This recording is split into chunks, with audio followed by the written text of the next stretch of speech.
শেখ মুজিব পরিবারের বিশেষ নিরাপত্তা বৈষম্যমূলক বলছে উপদেষ্টা পরিষদ। গুম বিরোধী আন্তর্জাতিক কনভেনশনে যুক্ত হলো বাংলাদেশ। সাবেক 14 মন্ত্রী ও এমপির দেশ ত্যাগে আদালতের নিষেধাজ্ঞা। শেখ হাসিনার দোসররা দেশে অস্থিরতা তৈরির চেষ্টা করছে, অভিযোগ বিএনপির। বন্যায় মৃতের সংখ্যা বেড়ে 52, ভয়াবহ খাদ্য সংকট, ক্ষতিগ্রস্ত 11 জেলার দুর্গতরা। সমন্বয়হীনতার কারণে ব্যাহত হচ্ছে ত্রাণ বিতরণ কার্যক্রম। এবং কৃষি ও পল্লী ঋণ নীতিমালা ঘোষণা, 38,000 কোটি টাকা বিতরণের লক্ষ্যমাত্রা নির্ধারণ, ঋণ বিতরণের দালালের দৌরাত্ম্য বন্ধ করার তাগিদ।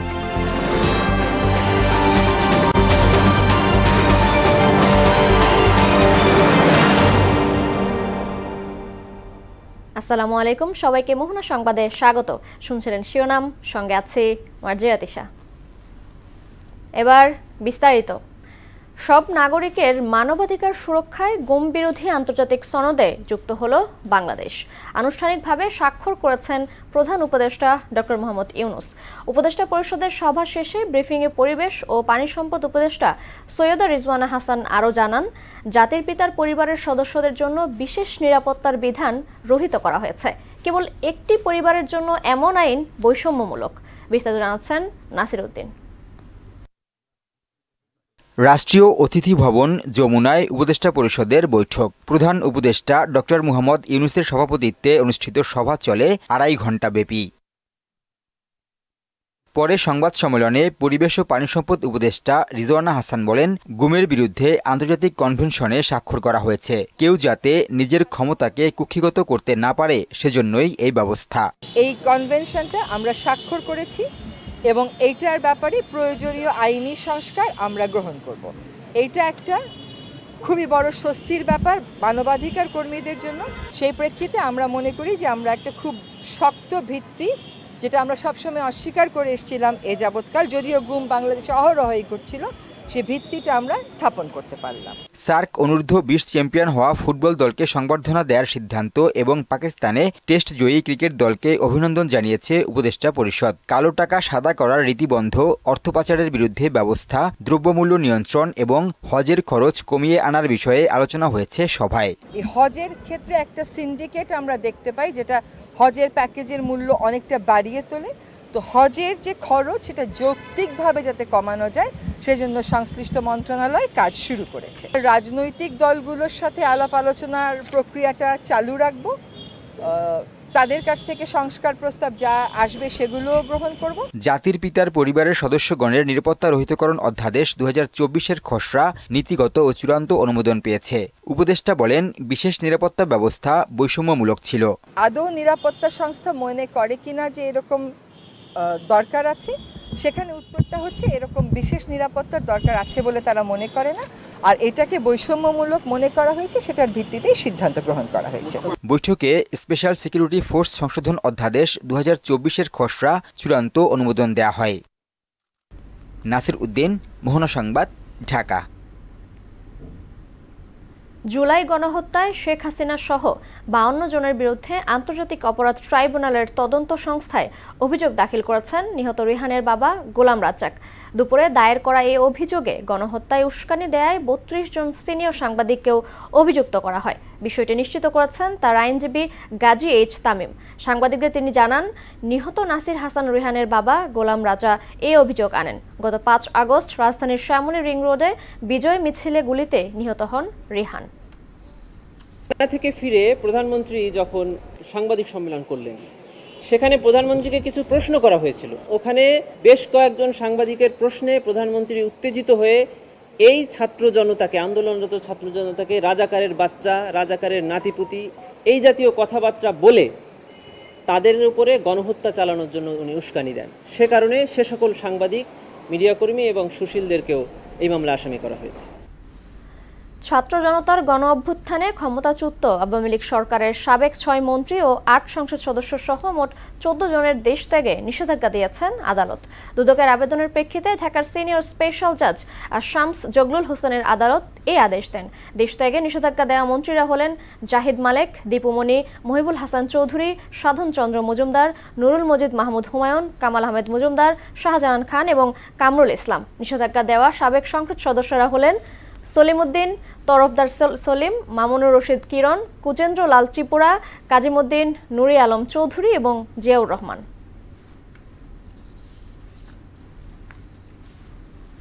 আওয়ামী লীগ সরকারের সব অপকর্মের জন্য শেখ হাসিনাকে বিচারের মুখোমুখি করার দাবি জানিয়েছেন বিএনপির সিনিয়র যুগ্ম মহাসচিব রুহুল কবির রিজভী। তিনি আরও বলেন, দেশ ছেড়ে পালিয়ে গেলেও শেখ হাসিনার দোসররা অস্থিরতা তৈরির চেষ্টা করছে। এদিকে দেশের স্বাধীনতার সার্বভৌমত্বের ক্ষতি করে কারোর সাথে সম্পর্ক রাখতে চায় না বিএনপি, এমন মন্তব্য করেছেন দলটির স্থায়ী কমিটির সদস্য আমির খসরু মাহমুদ চৌধুরী। রাজধানীতে আলাদা অনুষ্ঠানে তারা এসব কথা বলেন। আরও জানাচ্ছেন হুমায়ুন কবির। গুলশানে বিএনপি চেয়ারপারসনের রাজনৈতিক কার্যালয়ে দলটির মহাসচিব মির্জা ফখরুল ইসলাম আলমগীরের সাথে দেখা করেন ঢাকা রাশিয়া রাষ্ট্রদূত আলেকজান্ডার ভিকেন্তেভিচ মান্টিডোস্কি। বৈঠকের পর বিএনপি স্থায়ী কমিটির সদস্য আমির খসরু সাংবাদিকদের জানান, দুই দেশের মধ্যে ব্যবসা বাণিজ্য, বিনিয়োগ, বৈজ্ঞানিক জ্বালানি ও সাংস্কৃতিক সহযোগিতার বিষয়ে রাশিয়া রাষ্ট্রদূতের সঙ্গে আলোচনা হয়েছে। কালচারাল ক্ষেত্রে, জ্বালানি ক্ষেত্রে, সার্বিক সবকিছু, এমনকি ট্যুরিজমের কথাও আসছে। বাংলাদেশের প্রোডাক্ট যেমন রাশিয়াতে বিগত দিনে যেভাবে যায়নি, আমরা আশা করছি ওদের সাথে আলাপ আলোচনার মাধ্যমে বাংলাদেশকে রাশিয়াতে কিভাবে শোকেস করা যায়। বাংলাদেশের নির্বাচন নিয়েও রাশিয়া রাষ্ট্রদূতের সঙ্গে কথা হয়েছে বলে জানান তিনি। শীঘ্রই একটি নির্বাচিত সরকারের সাথে হস্তান্তর করা যাবে। আমরা কোনো টাইম ফ্রেম জানতে চাইছি, আমরা কোনো টাইম ফ্রেম বলিনি। আমরা বলেছি এটা আমরা সরকার, বর্তমান সরকার আমরা সমর্থন দিচ্ছি, তাদের যে কার্যক্রমে আমরা পূর্ণ সমর্থন দিচ্ছি এবং আমরা একসাথে কাজ করছি। এদিকে নয়াপল্টনে বিএনপির কেন্দ্রীয় কার্যালয়ে সংবাদ সম্মেলনে দলের সিনিয়র যুগ্ম মহাসচিব রুহুল কবির রিজভী অভিযোগ করেন, ছাত্র জনতা গণ অভ্যুত্থানে শেখ হাসিনা পালিয়ে গেলেও এখনো তার দোসররা বিভিন্ন জায়গায় অস্থিরতার চেষ্টা করছে। পলাতক হাসিনা ও তার অবিরাম ননসেন্স কথা বলার অপরাজেয় পুত্র সজীব ওয়াজেদ জয় বিদেশে থেকেই এখনও দেশে ষড়যন্ত্র ও বিশৃঙ্খলার উস্কানি দিচ্ছেন। হাসিনা লীগের ফ্যাসিবাদের প্রেতাত্মারা এখনও বহাল আছে এবং বড় ধরনের নাশকতার চক্রান্ত এঁটে যাচ্ছে। শেখ হাসিনার সব অপকর্মের জন্য তাকে বিচারের মুখোমুখি করার দাবিও জানান রিজভী। অবিলম্বে স্বৈরাচারী শেখ হাসিনাকে দেশে এনে বিচারের মুখোমুখি করতে হবে। এখন সময় এসেছে গত 16 বছর যারা নির্যাতন চালিয়েছেন তাদের প্রকৃত তালিকা করে বিচার করার। দেশের বিভিন্ন জেলা বন্যার পানিতে তলিয়ে যাওয়ায় বিএনপির প্রতিষ্ঠা বার্ষিকীর কর্মসূচি সংক্ষিপ্ত করা হয়েছে বলেও জানান বিএনপির এই মুখপাত্র। বিএনপির যে প্রতিষ্ঠা বার্ষিকী এটা সংক্ষিপ্ত করা হয়েছে। হুমায়ুন কবির, মোহনা সংবাদ, ঢাকা। টাকা পয়সা দিয়ে ভোট কেনা গেলেও জনগণের আস্থা পাওয়া যায় না বলে মন্তব্য করেছেন গণফোরামের প্রতিষ্ঠাতা ও ইমেরিটাস সভাপতি ডক্টর কামাল হোসেন। দুপুরে জাতীয় প্রেস ক্লাবে নিজ দলের 31তম প্রতিষ্ঠা বার্ষিকীর আলোচনায় এসব কথা বলেন তিনি। এ সময় লুটপাটকারীদের বিরুদ্ধে রুখে দাঁড়ানোর আহ্বানও জানান কামাল হোসেন। সুস্থ রাজনৈতিক পরিবেশ ফিরিয়ে আনার জন্য জনগণের প্রতি আহ্বান জানিয়ে তিনি আরও বলেন, রাজনীতি হলো দেশের মৌলিক পরিবর্তন ও জনগণের অবস্থার পরিবর্তনের জন্য। টাকা পয়সা দিয়ে ভোট কেনা যায় কিন্তু আস্থা পাওয়া যায় না। মানুষ যদি টাকা নিয়ে ভোট দেয় তো মানুষের আস্থা তো আর পেলেন না, তো তার অবস্থাটা কি হয়? শেষ পর্যন্ত দেশ থেকে পালাতে হয়। যে রাজনীতির মধ্যে যে একটা আসল পরিবর্তন আসবে, দুর্নীতিমুক্ত সমাজ, শোষণমুক্ত সমাজ, এটা আপনারা দেশের গড়ে উঠুক এটা চান। এক ব্যক্তির শাসনে রাষ্ট্রের বিভিন্ন সংস্থা ও প্রতিষ্ঠানকে পরিকল্পিতভাবে ধ্বংস করা হয়েছে বলে জানিয়েছে centre for governance studies CGS. গণতান্ত্রিক পুনর্গঠনের জন্য সংলাপ বিষয়ক এক ব্রিফিংয়ে একথা জানান সংস্থার উপদেষ্টা ডক্টর আলী রিয়াজ। নির্বাচনের মাধ্যমে গণতন্ত্র ফিরিয়ে আনার আগে ধ্বংসপ্রাপ্ত প্রতিষ্ঠান সংস্কারের তাগিদও দেন তিনি। বলেন, সংস্কার বিষয়ে আগামী 5 মাসে জাতীয় পর্যায়ে 8টি সংলাপ করবে সিজিএস। এমআর আসাদের প্রতিবেদন। যে অন্তর্বর্তীকালীন সরকার দায়িত্ব নেয়ার পর সবচেয়ে আলোচনায় আছে সংস্কার, কিন্তু তার ধরন কি হবে এবং কিভাবে সেটি করা হবে তা নিয়ে রয়েছে নানা মত। দেশের গণতান্ত্রিক রূপরেখা প্রস্তাবের জন্য তাই জাতীয় পর্যায়ে 8টি ও জেলা পর্যায়ে 4টি সংলাপের আয়োজন করবে centre for governance studies CGS। আমাদের কথা সরকারের বা দায়িত্বে যেটি প্রফেসর রিয়াজ বলছিলেন তারা শুনবেন কি শুনবেন না, ক্ষমতায় যাওয়া অনেক সময় সহজ, নানা কারণে নানা পরিস্থিতিতে আপনি যেতে পারেন, রাষ্ট্রের দায়িত্ব পেতে পারেন, কিন্তু বের হওয়া একটু কঠিন এবং বের হলে শান্তিতে স্বস্তিতে থাকা বা সম্মানের সঙ্গে থাকা সেটাও কঠিন। ব্রিফিংয়ে সংস্থার উপদেষ্টা আলী রিয়াজ বলেন, এক ব্যক্তি শাসনে রাষ্ট্রের সংগঠন ও প্রতিষ্ঠানগুলো পরিকল্পিতভাবে ধ্বংস হয়েছে। যে কতগুলো মৌলিক বিষয়ে আপনি যদি অ্যাড্রেস করতে না পারেন তাহলে শুধুমাত্র তাড়াহুড়ার নির্বাচনে গণতান্ত্রিক পুনর্গঠন হবে না। দীর্ঘ 15 বছর ধরে এক ব্যক্তিকেন্দ্রিক শাসনের কারণে বিভিন্ন রাষ্ট্রীয় প্রতিষ্ঠানগুলো ধ্বংস হয়ে গেছে, সাংবিধানিক সংস্থাগুলো স্বায়ত্ত শাসন ক্ষতিগ্রস্ত হয়েছে, যাতে করে জনগণের মধ্যে একটা গভীর অবিশ্বাস সৃষ্টি হয়েছে এই সমস্ত প্রতিষ্ঠান সম্পর্কে। প্রতিবেশী দেশ ভারতের মিডিয়ার অপপ্রচারের বিপরীতে দেশের গণমাধ্যমকে নিষ্ঠার সঙ্গে দায়িত্ব পালনের পরামর্শ দেন তিনি। ভারতীয় গণমাধ্যমের এই প্রচারণার বিরুদ্ধে সবচেয়ে বড় অস্ত্রটা হচ্ছে আপনারা সত্য কথা বলুন, তথ্য তুলে ধরুন, তাহলেই হবে। গণতান্ত্রিক বাংলাদেশ গড়তে সংবিধান পুনর্লিখনের পথ পদ্ধতি নিয়ে আলোচনা ও জনমত গঠনের আহ্বানও জানান আলী রিয়াজ। ক্ষমতার এককেন্দ্রীকরণের এই পথগুলি যদি আপনি সাংবিধানিকভাবে বন্ধ না করেন তাহলে ভবিষ্যতে আরও একজন স্বৈরাচারীর তৈরি হওয়ার পথ আসলে আপনি বন্ধ করতে পারবেন না। আমার ব্যক্তিগত অভিমতের কথা আমি বলি, সেটা হচ্ছে সবচেয়ে বড় চ্যালেঞ্জটা হচ্ছে সংবিধানের এক ধরনের পুনর্লিখন, তার বাইরে আপনি প্রতিষ্ঠানগুলো তৈরি করতে পারবেন না। বিগত 15 বছরের সৃষ্ট ভয়ের সংস্কৃতি একদিনে দূর হবে না বলেও মত দেন এই রাজনীতি বিশ্লেষক। এটা কেবলমাত্র একটি সরকারের দায়িত্ব নয়, কারণ যে ভবিষ্যৎ তৈরি হবে সেই ভবিষ্যৎ আপনার বাংলাদেশের প্রত্যেকটি নাগরিকের। MR আসাদ, মোহনা সংবাদ, ঢাকা। বন্যা দুর্গত 11 জেলায় মৃতের সংখ্যা বেড়ে 52 জনে দাঁড়িয়েছে। ক্ষতিগ্রস্ত লোকের সংখ্যা 54,80,463 জন, আর পানিবন্দী রয়েছে 10,72,579টি পরিবার। দুপুরে সচিবালয়ের সংবাদ সম্মেলনে এসব তথ্য জানান দুর্যোগ ব্যবস্থাপনা ও ত্রাণ মন্ত্রণালয়ের অতিরিক্ত সচিব KM আলী রেজা। তিনি বলেন, 11 জেলায় বন্যায় ক্ষতিগ্রস্তদের আশ্রয়ের জন্য 3,403টি আশ্রয় কেন্দ্র খোলা হয়েছে। এছাড়া সিলেট জেলার বন্যা পরিস্থিতির সার্বিক উন্নতি হয়েছে বলেও জানান আলী রেজা। সংখ্যা হচ্ছে 52 জন, পুরুষ হচ্ছে 40, মহিলা 5, শিশু 7। এর মধ্যে কুমিল্লায় 14 জন, ফেনীতে 17 জন, চট্টগ্রামে 6 জন, খাগড়াছড়ি 1, নোয়াখালী 8, ব্রাহ্মণবাড়িয়া 1, লক্ষ্মীপুর 1, কক্সবাজার 3 এবং মৌলভীবাজারে 1। মৌলভীবাজারে যে 2 জন নিখোঁজ ছিল তাদের একজনের মৃতদেহ পাওয়া গেছে, আরেকজন এখনও নিখোঁজ রয়েছেন।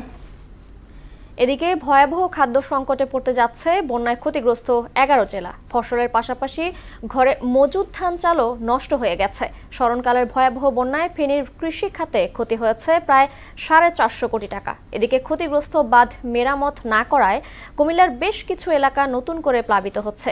সমন্বয়হীনতার কারণে ব্যাহত হচ্ছে ত্রাণ বিতরণ কার্যক্রম। বন্যা পরিস্থিতির খবর জানাচ্ছেন তামজিদ ভুইয়া।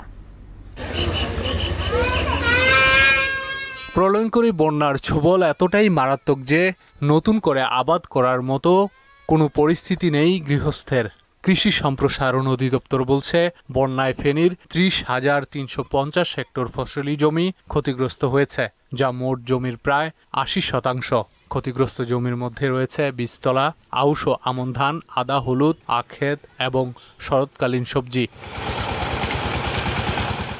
মাঠ পর্যায়ে কৃষকদের ক্ষয়ক্ষতি নিরূপণ সহ সার্বিক তালিকা উচ্চ পর্যায়ে পাঠানোর কথা জানিয়েছে কৃষি বিভাগ। ক্ষতি কাটিয়ে কৃষক সমাজ কিভাবে ঘুরে দাঁড়াতে পারে সে নিয়েও দাপ্তরিক আলোচনা হয়েছে। 1.5 মাসের ব্যবধানে ফেনীতে তৃতীয় দফা বন্যায় 2 লাখেরও বেশি কৃষক ক্ষতিগ্রস্ত হয়েছেন। পানি তো টুয়ের উপরে উঠছে, বিছনায় কাটা সম্পূর্ণ চলে গেছে, খালি পরনের কাপড় খালি আছে। ছেলে মেয়ে 3 জন জ্বর, পাতলা পায়খানা পানির কারণে হয়েছে, বিষাক্ত পানির কারণে। নদ নদীর পানি বৃদ্ধিতে কুমিল্লার বেশিরভাগ উপজেলার অনেক এলাকা নতুন করে প্লাবিত হচ্ছে। খাদ্য বাসস্থান সংকটে পানিবন্দী লাখো মানুষের দুর্ভোগ চরম আকার ধারণ করছে। বিভিন্ন সংগঠনের পক্ষ থেকে পর্যাপ্ত ত্রাণ এলেও সঠিক দিক নির্দেশনার অভাবে তা দুর্গত এলাকায় পৌঁছানো সম্ভব হচ্ছে না। খাবার এবং হচ্ছে যে উড স্যালাইন অথবা পানি বিশুদ্ধকরণের ট্যাবলেট যদি হয়, এটাই আমাদের জন্য এই মুহূর্তে বিশেষ সহায়তা হবে। দেশের দুর্যোগকালীন অবস্থায় আমরা চেষ্টা করি দেশের মানুষের সেবায় এগিয়ে আসার জন্য। মানুষের বাড়ি বাড়িতে খাবার পৌঁছে দেওয়া, মানুষকে উদ্ধার করা, এই সমস্ত কাজগুলো আমরা পরিচালনা করে থাকি। আমরা চাই যারা ত্রাণ নিয়ে আসেন তারা একটু লোকালের দিকে যান। বানভাসীরা জানান, রাস্তার পাশের বাসিন্দারা প্রচুর ত্রাণ সহায়তা পেলেও অপেক্ষাকৃত ভেতরে বসবাসকারী মানুষের ভাগ্যে তেমন কিছুই জুটছে না। দিন দিন আমাদের লজিস্টিক্স কমে যাচ্ছে। আপনারা ব্যক্তি পর্যায়ে বিভিন্ন প্রতিষ্ঠান স্বেচ্ছাসেবকের মাধ্যমে আমাদেরকে লজিস্টিক্স সাপোর্ট দিয়ে যাবেন। আমরা প্রতিটি গ্রামে যাওয়ার জন্য তাদেরকে কিভাবে পুনঃসংস্কার করা যায়, এবং বন্যার্তরা আমাদের কাদের বাড়ি ঘর কিন্তু কিছুই নাই। বন্যার্তদের খাদ্য ও চিকিৎসা সেবা নিশ্চিতে সব রকম ব্যবস্থা নেওয়া হচ্ছে বলে দাবি করেছে উপজেলা প্রশাসন। বন্যার পানিও নামতে শুরু করেছে, এখন আমরা নতুন চ্যালেঞ্জ মোকাবেলা করতে যাচ্ছি। এই পরিস্থিতিতে এখন স্বাস্থ্য সেবার বেশি প্রয়োজন হবে। গত 22 আগস্ট রাতে বুড়িচং উপজেলার বুড়বুড়িয়া গ্রামে গোমতী নদী রক্ষা বাঁধ ভেঙে বিভিন্ন এলাকা প্লাবিত হয়। তানজিদ ভুইয়া, মোহনা সংবাদ। গতবারের চেয়ে 9% বাড়িয়ে কৃষি ও পল্লী ঋণ নীতিমালা ঘোষণা করেছে বাংলাদেশ ব্যাংক। এতে বাণিজ্যিক ব্যাংকগুলোর মাধ্যমে 38,000 কোটি টাকা বিতরণের লক্ষ্যমাত্রা নির্ধারণ করা হয়েছে। বাংলাদেশ ব্যাংকে নতুন এই নীতিমালা ঘোষণা করেন governor doctor Ahsan H Mansur. এ সময় বাংলাদেশের কৃষি তুলনামূলক ভালো অবস্থায় আছে উল্লেখ করে এই ঋণ বিতরণে দালালের দৌরাত্ম্য বন্ধ করার তাগিদ দেন তিনি। রেজা খানের রিপোর্ট। গেল অর্থ বছরে বিতরণকৃত কৃষি ঋণের পরিমাণ ছিল 35,000 কোটি টাকা। এবার তা বাড়িয়ে করা হয়েছে 38,000 কোটি টাকা। গত অর্থ বছরের তুলনায় তা 8.57% বেশি। বৃহস্পতিবার বাংলাদেশ ব্যাংকে সংবাদ সম্মেলনের মাধ্যমে এই নীতিমালা ঘোষণা করেন governor doctor Ahsan H Mansur. এতে অংশ নিয়ে বিভিন্ন ব্যাংক ও কেন্দ্রীয় ব্যাংকের নির্বাহীরা জানান, অনেক ক্ষেত্রে প্রকৃত কৃষকরা এ ঋণ পান না। এর পাশাপাশি প্রতি বছর একই ব্যক্তিকে ঋণ দেওয়ার প্রবণতাও দেখা যায় বলে উল্লেখ করেন তারা। একই ব্যক্তি ঋণ পাচ্ছে, সেখানে নতুন কৃষককে অনবোর্ড করার কোনো টার্গেট নাই। এরকম অনেক ঘটনা ঘটেছে যে দেখা যায় যে প্রকৃত কৃষক ঋণ পায়নি। তো সেই বিষয়ে আমরা অনেকটা জোর দিয়েছি। এ সময় প্রতিযোগী অনেক দেশের তুলনায় বাংলাদেশের কৃষি তুলনামূলক ভালো অবস্থায় আছে বলে মন্তব্য করেন কেন্দ্রীয় ব্যাংক গভর্নর। বাংলাদেশের এগ্রিকালচার রিলেটিভলি ভালো অবস্থায় আছে। রিলেটিভলি বললাম এই জন্য যে ভারতের চাইতে আমাদের হয়তো উৎপাদন কম নয়, পার একর প্রোডাক্টিভিটি আমাদেরটা বেটার। মধ্যস্বত্ব ভোগীদের মাধ্যমে নয়, এই ঋণ যাতে সরাসরি কৃষকের কাছে পৌঁছায় তা নিশ্চিত করার তাগিদ দেন গভর্নর। এটা যেন দালালরা না পায়, এই জায়গাটা আমাদেরকে একটু সাবধান হতে হবে। দালালদের অবস্থানটাকে আমরা নিশ্চিহ্ন করতে পারি কিনা। কিস্তি উত্তোলনে আইন প্রয়োগে ঋণ গ্রহীতার প্রতি সংবেদনশীল হতে ব্যাংক নির্বাহীদের নির্দেশও দেন মনসুর এইচ আহসান। বড়োয়ারকে সংবেদনশীল দৃষ্টিতে দেখতে হবে। রেজা খান, মোহনা সংবাদ, ঢাকা। সরকারের বেঁধে দেওয়া 29টি পণ্যের দাম কেবল কাগজে কলমেই আছে। এসব পণ্যের বেশিরভাগই সরকার নির্ধারিত দামের চেয়ে অনেক বেশিতে বিক্রি হচ্ছে। রাজধানীর সব বাজারের পরিস্থিতিই এমন। ভোক্তারা বলছেন, শুধু দাম নির্ধারণই নয়, বাজার মনিটরিংয়েও কঠোর হতে হবে। আর ব্যবসায়ীরা বলছেন, গোড়া থেকেই ঠিক করতে হবে সবকিছু। আরও জানাচ্ছেন মনিরুল ইসলাম। 29টি পণ্যের দাম নির্ধারণ করলেও বাজারে নেই প্রভাব। দাম প্রতিদিন হালনাগাদের কথা থাকলেও সেটার প্রয়োগ হচ্ছে না। কারণে অকারণে দেশে দ্রব্যমূল্য বৃদ্ধি পাচ্ছে। এক্ষেত্রে কোনো একটি অজুহাত পেলেই নিত্য প্রয়োজনীয় পণ্যের মূল্য বাড়িয়ে দেওয়া হয়।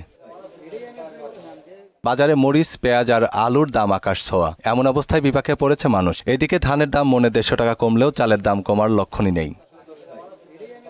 ভোক্তারা বলছেন, নিত্যপণ্যের নিয়ন্ত্রণে বাজার মনিটরিংয়ের কোনো বিকল্প নেই। এ বিষয়ে সরকারের সর্বোচ্চ গুরুত্ব দেওয়া উচিত। ভাবছিলাম যে জিনিসপত্রের দাম এই সরকার আসার পরে কিছু কুচক্রি মহলের কারণে এটা হয়তো বাড়তে পারে, কিন্তু দেখলাম যে না, স্থিতিশীল আছে। আশা করি এটা অচিরেই কমে যাবে, আশা করি। যদি নৈতিকতা যতদিন আমাদের মাঝে না আসবে ততদিন কোনোভাবেই সম্ভব না বাজার নিয়ন্ত্রণ করা। নিত্যপণ্য বাজার নিয়ন্ত্রণ করতে হলে অবশ্যই সরকারিভাবে উদ্যোগ নিতে হবে, বাজার মনিটরিং করতে হবে। ব্যবসায়ীরা বলছেন বাজারের প্রকৃত পরিস্থিতি বিবেচনায় আমদানিকৃত পণ্যের দাম নির্ধারণ করতে হবে। সিন্ডিকেট ভাঙতেও কাজ করা উচিত। মালটা কিভাবে ইনপুট হবে এইরকম ভাবে যদি করে নিয়ে আসতে পারে তাহলে আমার বিশ্বাস যে আস্তে আস্তে আস্তে সব মালের দাম কমে যাবে ইনশাল্লাহ। এই সরকারের কাছে আবেদন থাকবে যে দ্রব্যমূল্য যেখান থেকে দাম বাড়ায়, যে সিন্ডিকেটগুলো আছে সেই সিন্ডিকেটগুলো যাতে না হয়, সিন্ডিকেটগুলো ভেঙে দিতে হবে। বাইরের যে মালটা আছে ওই মালটার যে ভ্যাটটা, ওই ভ্যাটটা কমাইতে হইব।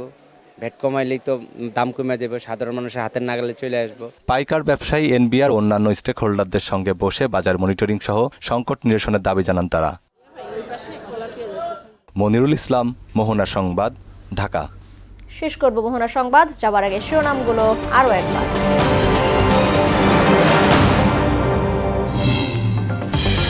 শেখ মুজিব পরিবারের বিশেষ নিরাপত্তা বৈষম্যমূলক বলছে উপদেষ্টা পরিষদ।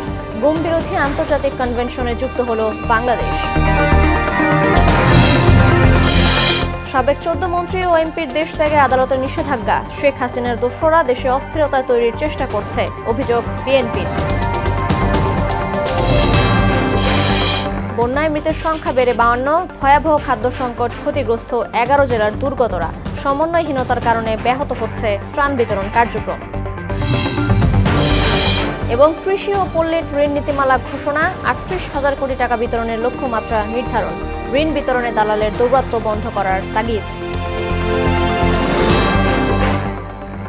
এই ছিল মোহনা সংবাদে। পরবর্তী সংবাদ রাত 12টায়। মোহনার সবশেষ খবর জানতে ভিজিট করুন www.mohana.tv। সংবাদ দেখতে পারেন ফেসবুক ও ইউটিউবেও। এতক্ষণ সঙ্গে থাকার জন্য ধন্যবাদ সবাইকে।